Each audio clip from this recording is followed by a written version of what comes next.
Mid day মিল কর্মীদের ন্যূনতম বেতন 18,000 টাকা করা, 10 মাসের পরিবর্তে 12 মাসের পারিশ্রমিক প্রদান করা সহ 9 দফা দাবি আদায়ের লক্ষ্যে আজ মিড ডে মিল কুক কাম হেল্পার ওয়েলফেয়ার কমিটির পক্ষ থেকে মুখ্যমন্ত্রীর নিকট ডেপুটেশন প্রদান করা হয়। কমিটির কর্মীদের বার্ষিক বোনাস দেওয়া, কর্মীদের প্রতি মাসের বেতন প্রদান, অনিয়মিত মিড ডে মিল কর্মীদের নিয়মিত করা, কর্মীদের পেনশন চালু করা, অবসরকালীন সময়ে এককালীন 5 লক্ষ টাকা আর্থিক সহায়তা প্রদান করা ইত্যাদির দাবি জানানো হয় কমিটির পক্ষ থেকে।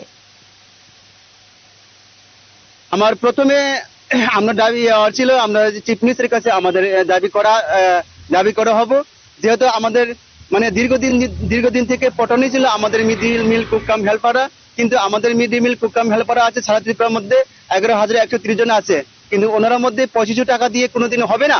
আমরা 2002-2003 থেকে বহুত বছর থেকে আমরা খুব মানে অবস্থা খুব পতনে অবশ্যই খুব মানে সংখ্যা একদম কিরা জানি বলবো, এটা কিন্তু অনেক কোনো রাস্তা নাই, কিন্তু যার ফলে আমরা আজকে কোনো মানে সহ্য হয় না আর ধৈর্য ধরতে পারতো না, কারণ আমরা সবাই এটা জিনিসপত্র সবগুলি দিনে দিন বাড়তেছে, কিন্তু আমাদের মিড ডে মিল কর্মীরা এখন পর্যন্ত কিন্তু সংখ্যা টাকাগুলি অঙ্ক বাড়েনি, কিন্তু যার ফলে এটাই কারণে আজকে আমাদের মুখ্যমন্ত্রীর সাক্ষাৎ করতে আমরা